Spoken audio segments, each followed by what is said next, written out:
እንግላንድ ከጁዲ ቢሊንጋም ጋር እጅግ በጣም የተዋጣለት አካሄድ እየሄደች ነው የሚገኘው። እንግዲህ ግማሽ ፍጻሜ ላይ እንግዲህ ደርሳለች ማለት ነው። ያው ከአርጀንቲናና ከስዊዘርላንድ አሸናፊ ጋር የምትፋጠጥ ይሆናል ማለት ነው።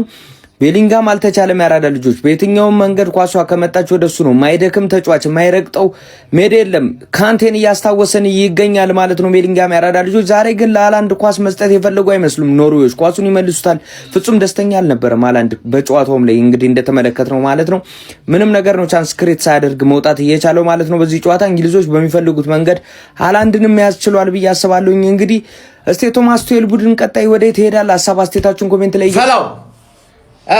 ኦዲጋርድ ብቸኛ ምርጥ ተጫዋች ሆኖልሽ ስቲል ግን ወደቅሽ ማለት ነው። ቤሊንግሃም በሊጎ አንተ ግን እናቴን ሁለተኛ ቤሊንግሃምን አንደሬት አላደረገውም። አንደሬትድ የሆነ ተጫዋች ማለት እንዴ እምባፔ ፈረንሳይ ውስጥ የሚያደርገውን ቤሊንግሃም እንግሊዝ ውስጥ የሚያደርገውን ማድረግ እንዲያስችል የሆነ ነገር ኦሊሴን አምጥተህ ገላግለን ፔሬዝ በእናት ምን አይነት ክላሽ የሆንክ ተጫዋች ነህ። ኦዲጋርድ አሳዝነኝ፣ ግን በጣም ብታሳዝነኝም ያን ያህል ታሳዝነኝ አትችልም። ምክንያቱም ኢትስ ኦኬ ቅር አይልም። እንደማታለቅስ እርግጠኛ ነኝ። ስታለቅስ አናይህም እና ሃላንድ ተቀይራ ወጣለች። ምንም ማድረግ አይቻልም ነው የምልህ። ተረዳኝ። አርጀንቲናም ስዊዘርላንድም ብትሆኚ ለውጥ የለውም፣ ትለጠፊያለሽ። ምንም ማድረግ አይቻልም። ገባ? ምክንያቱም ኢትስ ካሚንግ ሆም ነው የምልሽ። የአርሰናል ተጫዋቾች ያመጡታል እና ቤሊንግሃም ገባ? ቤሊንግሃም በቃ ቤሊንግሃም አሁን እንግሊዞች በጥቁር ተጫዋች ምክንያት ዓለም ዋንጫ ሲበሉ ምን እንደሚያደርጋቸው ማየት ራሱ እንዴት እንዳጓጓኝ። አንደኛ ጥቁር ተጫዋች፣ ሁለተኛ ቶማስ ቱሄል ምን አይነት ፐርፎርማንስ ነው አባቴ። ይሄን 10 ደቂቃ እናጥቃ፣ ይሄን 10 ደቂቃ እንከላከል ምናምን እያለ በቃላ ሪስ ጄምስ መጀመሪያ ሚድፊልድ አስገባው፣ ከዛ ወደ ራይት ባክ ሙቭ አድርገው፣ ኤዜን መጀመሪያ 10 ቁጥር አስገባው፣ ከዛ ወደ ሌፍት ዊንግ ሙቭ አድርገው። በቃ ብሪሊየንት ጌም ማኔጅመንት በየደቂቃው በየፌዙ ጂኒየስ የሆንክ ማናጀር አንተ እያለ ይሄ ስኳድ ፈረንሳይን ማቆም አያቅተውም። እመነኝ ነው የምልህ። እኔ መጀመሪያም እንግሊዝ ብያለሁ በምክንያቱ ፋራዳም በፋራም ብላ እንግዲህ ዘንድሮ የዓለም ዋንጫውን ወዬ ልትለው ትችላለች። ወዬ ብላ ነው የምታስተናግደው። ቤሊንግሃም ምን አይነት የቁርጥ ቀን ልጅ ነህ! የአደጋ ጊዜ ተጠሪ፣ የእንግሊዝ የአደጋ ጊዜ ተጠሪ ማለት አንተ ነህ ማንዬ። ቡድኑ እንዲህ በተቸገረበት በተጨነቀበት ሰዓት ላይ አውት ኦፍ ኖዌር እየመጣ የሚፈጥራቸው ነገሮች የሚያስቆጥራቸው ጎሎች ማንዬ። አረ ይሄ ልጅ ጭብጨባ ያንሷል። እኔ ማለት ነው ማድሪድን መፍራት ያለብን ገና በቀጣዩ አመት ነው። ኤምባፔን እያያችሁት ነው። ይሄንን እያያችሁ ሌላ ከለር ይዞ ሊመጣ ይችላል። ለማንኛውም ግን ይሄ የእንግሊዝ ብሔራዊ ቡድን ዘንድሮ ሳያስፎግር ዋንጫ ጠቀደ ያደርግ ነው መሰለኝ። እኔ እየተመቸኝ አይደለም። ዋንጫው አካባቢ በጣም እየተጠጋጋ ነው።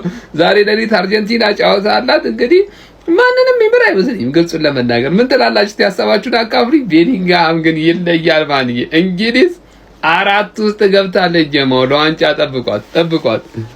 ይህን ጥያቄ ለመለሰ እኔ ሽልማት አለኝ። የዚህ ዓለም ዋንጫ ላይ ከጁድ ቤሊንግሃም የሚሻል ሚድፊልደር አንድ ጥሩልኝ።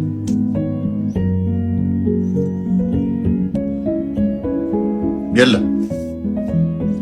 ጁድ ቪክተር ዊሊያም ቤሊንግሃም who else? ከሱ ውጪ ማ? እሺ who else ስላችሁ ካልገባችሁ ከሱ ውጪ ማ? when it matters the most ለኢንግላንድ ዴሊቨር በማድረግ የሚታወቀው ማን ነው? ጁድ ቤሊንግሃም። ነገርኩህ። ፕሬዲክሽን ሰራ ራሱ የሰሩት ሄዳችሁት። ከሃሪ ኬንና ቤሊንግሃም አንድ ስቲንከር ነው የሚፈልገው ኢንግላንድ ለመውጣት። አለቀ። አራንጥ ሌላ ጉድ የለው። አንድ ስቲንከር።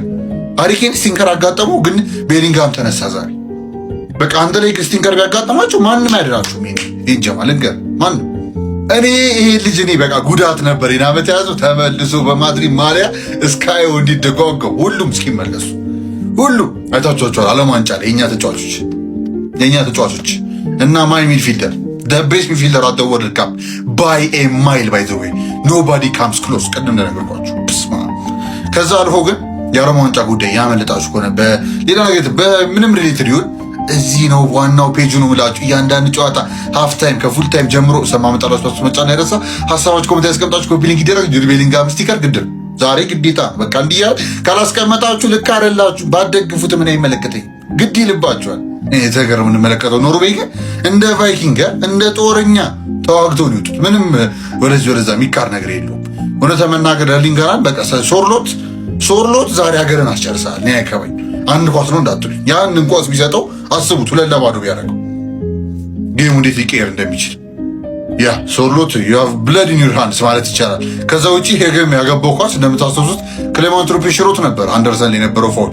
እሷን ፋውልም እንግዲህ ኮሜንት ላይ እናንተ ፋውል ነው አይደለም የሚለው እናንተ አስቀምጡት። ሳይሆን ስላይት ኮንታክት ነው ከኳሱ በፊት ነው ወይ አንደርስታንድ። ግን መንፋት ይችል ነበር አይቶታል እኮ ብዬ ነው የማስበው ሲወርቅ አንደርሰን እና ያኔ ቢነፋ ይሻል ነበር። በቃ ምንም ነገር ሳይፈጠር አሁን እንደዚህ ነገር ውስጥ ከመግባት ማለት ነው ብዬ ነው የማስበው። ደግሞ ሪቴክ መደረግ ይችል ነበር እዛው አየር ላይ እና ያ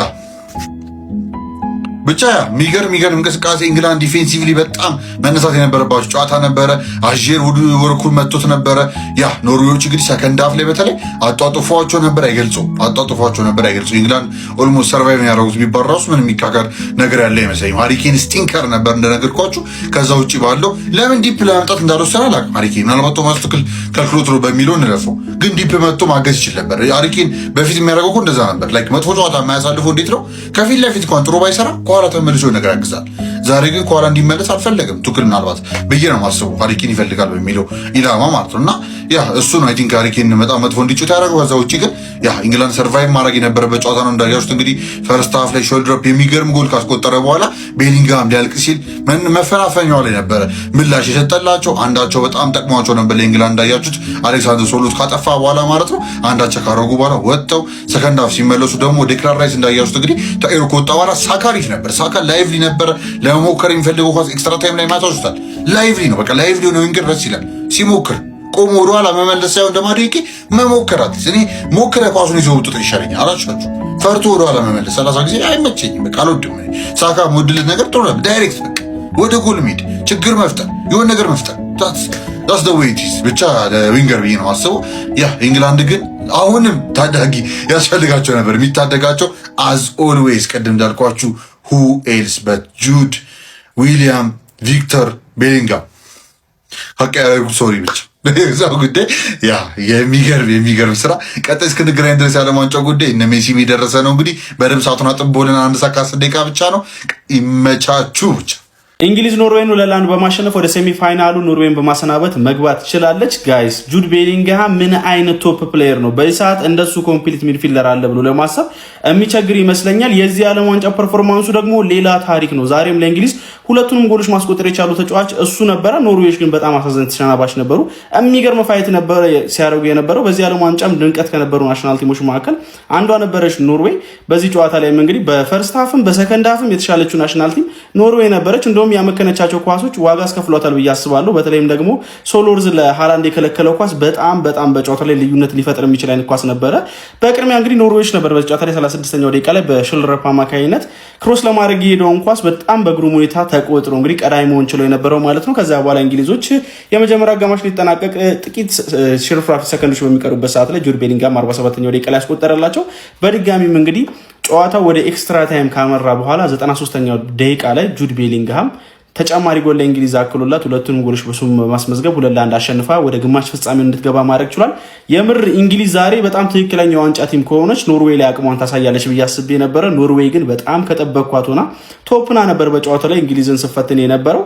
እንዳልኳቸው ያመከኗቸው ኳሶች ዋጋ አስከፈላቸው እንጂ ጨዋታው ላይ ከእንግሊዝ የተሻለ ቢሆን ነው እንጂ ያነሰ ፐርፎርማንስ አሳይቷል ብዬ አላስብም። የኤክስትራ ታይም ልዩነት ነው ሁለቱም ቡድኖች የለያያቸው ብዬ የማስበው ማለት ነው። ኤክስትራ ታይሙ ላይ እንግሊዝ ግን በጣም ጥሩ ነበረች።